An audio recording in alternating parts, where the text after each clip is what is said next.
Dans cet exercice, on continue à parler du régime transitoire et cette fois-ci, nous avons un circuit RL.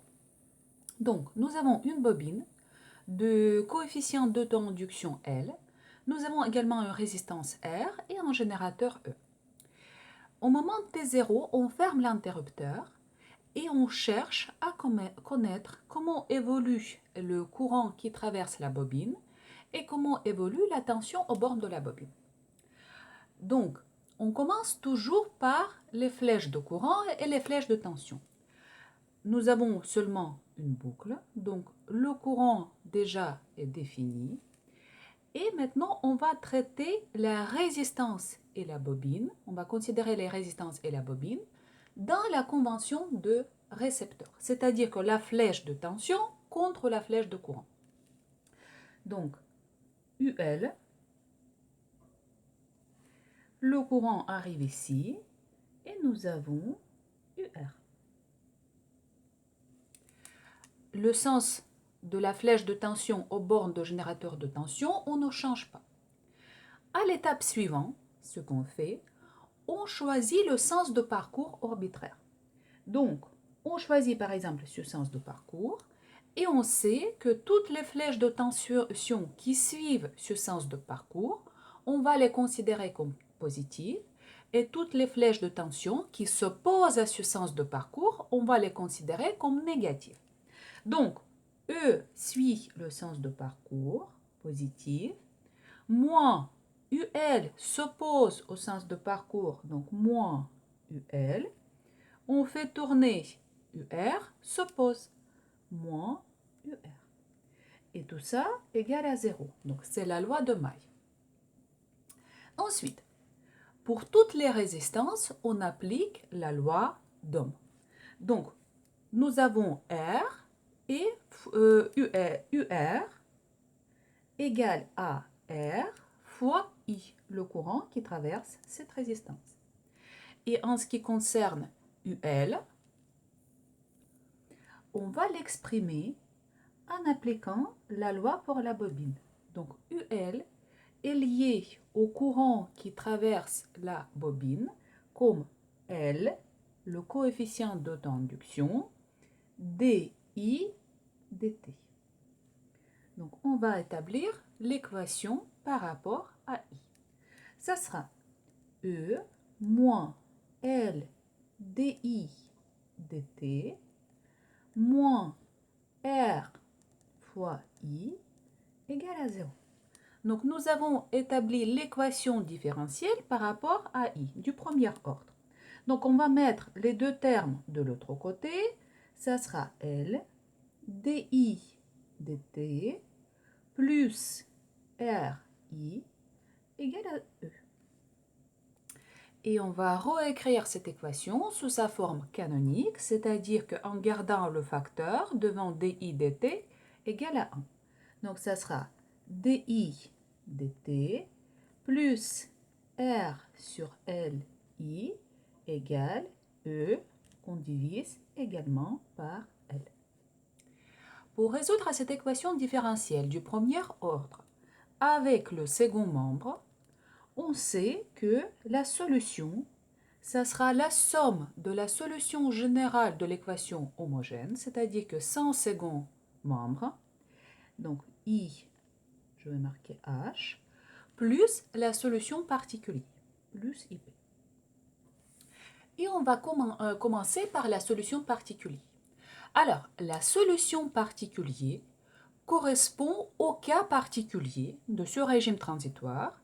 Et par exemple, comme le cas particulier, on va prendre le régime continu. Donc, quand le temps tend vers l'infini. Donc, quand le temps tend vers l'infini, le courant qui va traverser la bobine va se stabiliser. La bobine ne va plus s'opposer au passage de courant. D'accord? Donc, I particulier, je vais mettre une flèche, correspond à le cas particulier de régime transitoire, donc continu. Et I particulier, ça sera certaines constantes. Et dans notre équation, nous avons le terme DI dt, qui dans ce cas s'annule, vu que c'est une constante. Et il nous reste r, i, p sur L égale E sur L. D'où I, P égale E divisé par R. Donc nous avons trouvé cette solution particulière. Maintenant, on va s'en occuper de la solution générale de l'équation homogène.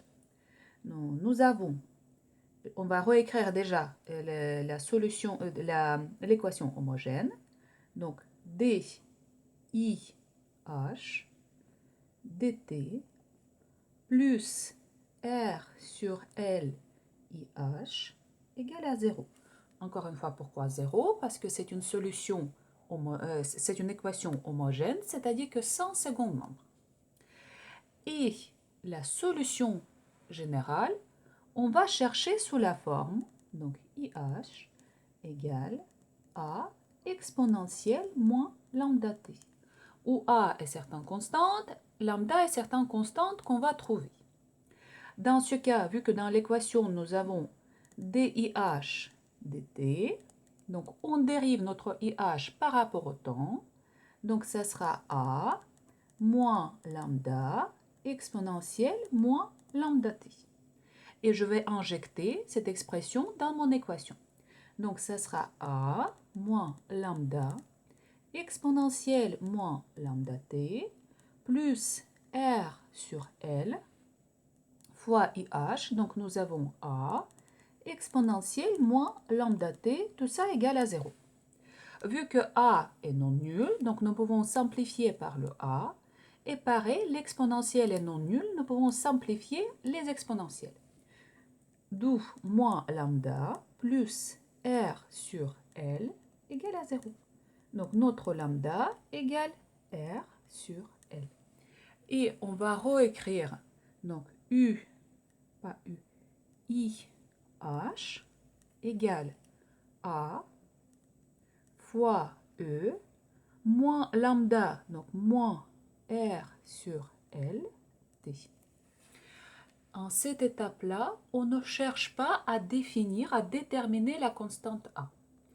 D'abord, il faut qu'on établisse la solution finale, c'est-à-dire que I égale E sur R, notre solution particulière, plus A exponentielle moins R sur L t. Et une fois nous avons établi cette expression finale, maintenant nous pouvons déterminer la constante A à partir des conditions initiales. Donc au moment t égale 0, le courant ne circule pas, donc I égale à 0. Donc 0 égale E sur R plus A exponentielle de 0 vaut 0. D'où la constante A égale moins E sur R. Et le courant qui traverse la bobine, on va réécrire E sur R moins E sur R exponentielle moins RL t. Et je vais factoriser tout par E sur R, donc 1 moins exponentielle moins RL t égale. Donc nous avons trouvé l'expression de courant qui traverse la bobine. Tout de suite, première chose à faire, c'est de vérifier la dimension. Est-ce que déjà cette solution est cohérente du point de vue de la dimension? Donc le courant, donc la tension divisée par la résistance. Donc la dimension de courant. Maintenant, ce facteur-là, sans dimension, est exponentiel et sans dimension. Donc déjà, l'équation est juste du point de vue de la dimension. Le courant, nous avons trouvé, et maintenant on va trouver la tension aux bornes de la bobine.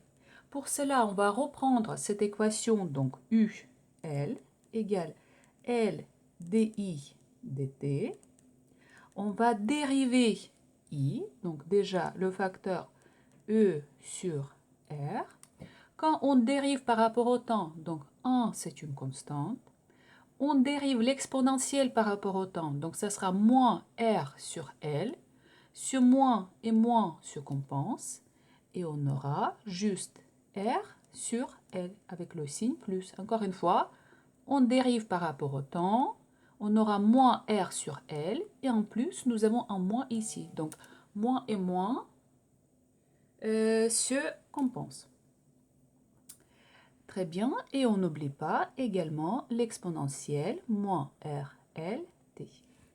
Alors, donc déjà, R et R se simplifient, L et L se simplifient, et nous avons trouvé UL égale E, exponentielle moins R, L, T. Donc déjà, on vérifie la dimension. De point de vue de la dimension, tension égale à la tension fois le facteur, donc exponentiel, elle est sans dimension. Donc déjà, la solution est cohérente de point de vue de la dimension. Et maintenant, on va tracer la tension et le courant schématiquement. Donc nous avons UL en fonction du temps, nous avons I en fonction du temps. Donc au moment t égale 0, la tension est maximale égale à E. Et petit à petit, donc la bobine laisse passer le courant, donc la tension diminue. Pour le courant, c'est l'inverse. Au moment t égale 0, donc 1 moins 1, tout ça égale à 0, donc il n'y a pas de courant. Et quand t tend vers l'infini, le courant est maximal, égal à E sur R. Donc le comportement de courant suit cette loi. Donc E sur